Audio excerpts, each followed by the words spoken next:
Godzilla versus காங்னு இருந்தா காங் ஜெயிக்கும்னு சொன்னா நீங்க நம்புவீங்களா?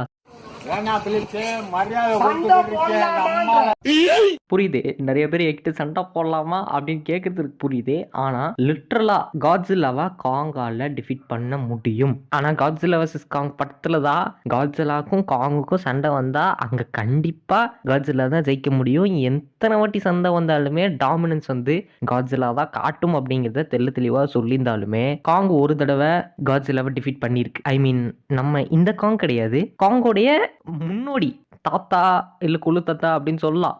காட்ஸில்லாவே கதற விட்டு அந்த தாத்தா காங்க பத்தி தெரிஞ்சுக்கணும்னா ஃபுல்லா வீடியோ பாருங்க. ஆரம்பிக்கலாங்களா?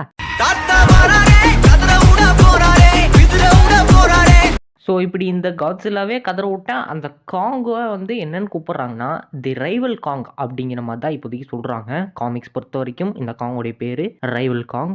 இந்த காங்கால் எப்படி நம்ம காட்ஸில்லாவை டிஃபீட் பண்ண முடிஞ்சிச்சு, இந்த காங் பவர்ஃபுல்லாக இருந்தாரா, எவ்வளோ பவர்ஃபுல்லாக இருந்தார், அந்த டைம் நம்ம காட்ஸில்லா ஏன் இந்த காங்கை எதிர்த்து நிற்க முடியல அப்படிங்கிற எல்லா விஷயத்தையும் மொத்தமாக சொல்கிறேன். ஸோ இப்போ இருக்க இந்த காங்கை மட்டுமே ஒரே ஒரு காங் நம்ம காட்ஸில்லா கூட சண்டை போட்டது கிடையாது. இதுக்கு முன்னாடியே இந்த காங் வந்து சண்டை போட்டிருக்கு. இந்த காங்கோடைய தாத்தான்னு சொல்லலாம். இந்த காங்கை வந்து ரைவல் காங் அப்படிங்கிற மாதிரி இப்போதைக்கு சொல்றாங்க.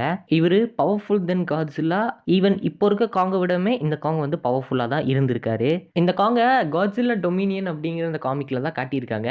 ஃபுல் ஃப்ளெஷ்டா என்ன நடந்துச்சு என்ன எதுன்னு அப்படின்னு காட்டல. பட் அங்கங்க குட்டி குட்டி ஹிண்ட்ஸ் வந்து கொடுத்துருக்காங்க. அது என்னங்கிறது டிஸ்கஸ் பண்ணுவோம். ஸோ இந்த கிரேட் ஏப் கூட்டத்தில் வந்து பார்த்தீங்கன்னா இந்த ரைவல் அப்படிங்கிற காங் வந்து பயங்கர அக்ரெசிவான டெரிட்டோரியல் ஏப்பாக வந்து இருந்திருக்கு. இந்த ரைவல் காங் அப்படிங்கிறது மற்ற காங்கை காட்டிலும் ஈவன் நம்ம காங்கை காட்டிலுமே பயங்கர ப்ரோஆக்டிவாக இருந்திருக்கு. ஐ மீன் இந்த விஷயம் மாற்றணும் அப்படின்னு சொல்லி வெயிட் பண்ணாமல் உடனே ஃபீல்டில் இறங்கி வேலை செய்கிற மாதிரி இந்த காங் வந்து இருந்திருக்குது.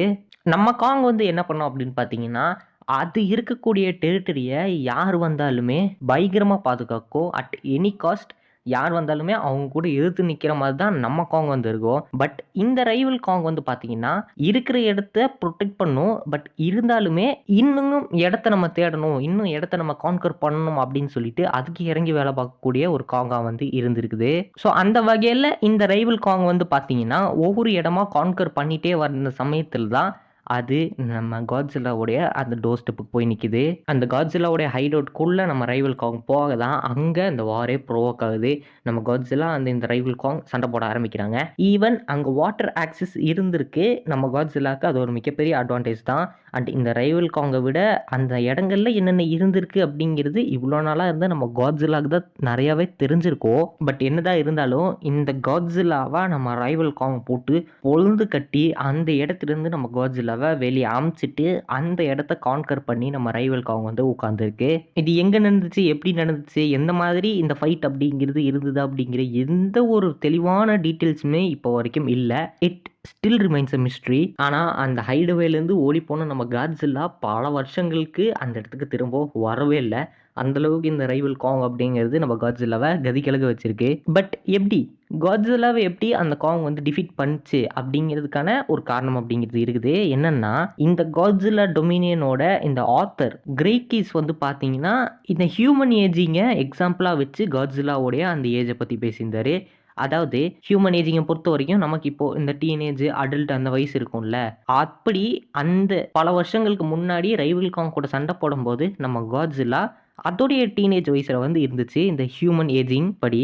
ஸோ இந்த காட்ஸில்லாவோட ஏஜை எக்ஸாம்பிளாக வச்சுக்கிட்டா இந்த கான்ஃப்ளிக்ட் அப்படிங்கிறது நடந்து முடிஞ்சு ரொம்ப வருஷங்கள் இருக்கும். நம்ம காட்ஸில்லாவே மில்லியன்ஸ் ஆஃப் இயர்ஸாக வாழ்ந்துட்டு வருது. அதோடைய டீனேஜ்னா இன்னும் பல வருஷங்களுக்கு முன்னாடி நடந்த ஒரு மிகப்பெரிய சண்டையாக இருந்திருக்கும். அண்ட் அது அடல்ட் ஆகியிருக்காது. அதோடைய ஃபுல் பொட்டன்ஷியலில் அன்னைக்கு வந்து இருந்திருக்காது. இப்போ நம்ம பார்க்குற அந்த பவர்ஃபுல் காட்ஸில்லாவா அந்த டைமில் அது இருந்திருக்காது. அண்ட் அதுக்கு பேட்டில் எக்ஸ்பீரியன்ஸ் அப்படிங்கிறதுமே ரொம்பவே கம்மியாக இருந்திருக்கும். பேட்டில் எக்ஸ்பீரியன்ஸும் இருந்திருக்காது. இந்த காட்ஸில்லா இவால்வ் ஆகிறத நம்ம இப்போ தான் இந்த டிக்கெட்ஸாக தான் பார்த்துட்டு வந்துட்டு இருக்கோம். ஆக்சுவலாக ஸ்டார்டிங் டைம்லலாம் நம்ம காட்ஸில்லானால அந்த நியூக்ளியர் பவர்ஸை அப்சர்வ் பண்ணவே முடியாது. காட்ஸில்லாக்கு சாப்பாடும் நியூக்ளியர் ரேடியேஷன் தான், மிகப்பெரிய பவரும் நியூக்ளியர் ரேடியேஷன் தான். இந்த நியூக்ளியர் ரேடியேஷனை நம்ம ஹியூமன் சிவிலைசேஷன் வந்து பார்த்தீங்கன்னா கொஞ்சம் வருஷங்களுக்கு முன்னாடி தான் கொண்டு வந்திருப்பாங்க. ஐ மீன் காட்ஸிலாவோட அந்த பாயிண்ட் ஆஃப் வியூலேருந்து பார்த்தீங்கன்னா அந்த மில்லியன்ஸ் ஆஃப் இயர்ஸில் வாழ்ந்துட்டு வர ஒரு மிருகம் இப்போதான் அதுக்கு அந்த நியூக்ளியர் ரேடியேஷன் பவர் அப்படிங்கிறதே கிடைச்சிருக்கும். 1940s தான் இந்த நியூக்ளியர் பவரை நம்ம காட்ஸிலா வந்து அப்சர்வ் பண்ண ஆரம்பிச்சிருக்கோம். அப்பதான் அந்த நியூக்ளியர் பாம் அப்படிங்கிறத நம்ம காட்ஸிலாவில் போடுவாங்க. அப்போ டெக்னிக்கலாக வந்து பார்த்தீங்கன்னா இந்த 1940 அந்த டைம்ல தான் நம்ம காட்ஸிலானால நியூக்ளியர் ரேடியேஷனை அப்சர்வ் பண்ணியிருக்க முடியும். ஆனால் இந்த கான்ஃப்ளிக்ட் இந்த பேட்டில் அப்படிங்கிறது நடந்தது பல வருஷங்களுக்கு முன்னாடி. அந்த டைமில் நம்ம காட்ஸிலாக்கு நியூக்ளியர் பவர்ஸுமே இருந்திருக்காது.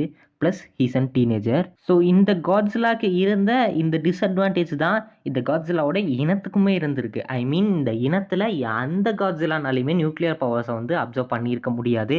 அதோடைய ரா ஸ்ட்ரென்த்தை வச்சு மட்டும்தான் அதுங்களால பேட்டில் பண்ணியிருக்க முடியுற அந்த சமயத்தில் தான் இந்த கிரேட் ஏப்போடைய இனங்கள் அப்படிங்கிறது நம்ம கோஜிலா இனத்தை அழிச்சிருக்கலாம். நம்ம காட்ஸிலா இப்போ இருக்க அந்த ஃபார்மில் அந்த டைமும் இருந்திருந்ததுன்னா கண்டிப்பாக இந்த காங்ஸ்னால காட்ஸிலாஸை எதிர்த்து நின்றுருக்க முடியாது. இதில் ஒரு குட்டி ஃபன் ஃபேக்ட்டுமே இருக்கு. நம்ம காட்ஸிலா அண்ட் காங் ஃபேன்ஸ் வந்து பார்த்தீங்கன்னா இந்த டீனேஜில் இருந்தனால தான் இந்த காங்னால காட்ஸிலாவை டிஃபீட் பண்ணவே முடிஞ்சுது. இல்லைன்னா காட்ஸிலாவெல்லாம் ஒன்றுமே பண்ணியிருக்க முடியாது அப்படிங்கிற மாதிரி நம்ம காட்ஸிலா ஃபேன்ஸும் இப்போதைக்கு வந்து அந்த காட்ஸிலா காங்ல காங்குமே எங்கேஜில் இருந்தனால தான் காட்ஸிலாவால் டிஃபீட்டே பண்ண முடிஞ்சது. இல்லைன்னா காட்ஸிலானால காங்கை டிஃபீட் பண்ண முடியாதுன்னு மாற்றி மாற்றி அடிச்சுட்டு இருந்தாங்க. ஸோ எனிவேஸ் அதுக்கப்புறமா நம்ம காட்ஸிலா அப்படிங்கிறது நியூக்ளியர் ரேடியேஷனை அப்சர்வ் பண்ணிட்டக்கப்புறம் இந்த காட்ஸிலாவோடைய ஹைடவேல நம்ம ரைவல் காங் வந்து போயிருந்தது அல்லவா, அதை எதிர்த்து திரும்ப சண்டை போடணும் அப்படின்னு சொல்லிட்டு வில்லிங்காக நம்ம காட்ஸிலா திரும்ப அந்த இடத்துக்கு வந்து போயிட்டு இருக்கு. இப்போ அது வந்து பயங்கர ஸ்ட்ராங்காக இருக்கு. அதுக்கிட்ட நியூக்ளியர் பவர்ஸ் அப்படிங்கிறது இருக்கு அண்ட் பேட்டில் எக்ஸ்பீரியன்ஸ் அப்படிங்கிறதுமே இருக்கு. அந்த ரைவல் காங்க நம்ம காட்ஸிலா தேடி போனக்கப்புறம் என்ன ஆச்சு அப்படிங்கிறத நான் இன்னொரு வீடியோ சொல்கிறேன். இல்லை அந்த கடையில் குறுக்க இந்த கௌசிக்கு வந்தா மாதிரி டியா மட்டும் வரும், அதோட சேர்த்து எக்ஸ்பிளைன் பண்ணுறேன். வெயிட் பண்ணி பாருங்க. இந்த வீடியோ பற்றி உங்களுடைய தாட்ஸ் மறக்காம கீழே கமெண்ட் பண்ணிட்டு நம்ம சேனலை சப்ஸ்கிரைப் பண்ணி வச்சுக்கோங்க. காங் ஃபேன்ஸாக இருந்தால் மறக்காம அந்த கமெண்ட்டில் சொல்லுங்க. ட்விட்டர் அண்ட் இன்ஸ்டால நம்மளை ஃபாலோ பண்ணி வச்சுக்கோங்க. சென்று ஓட்டா.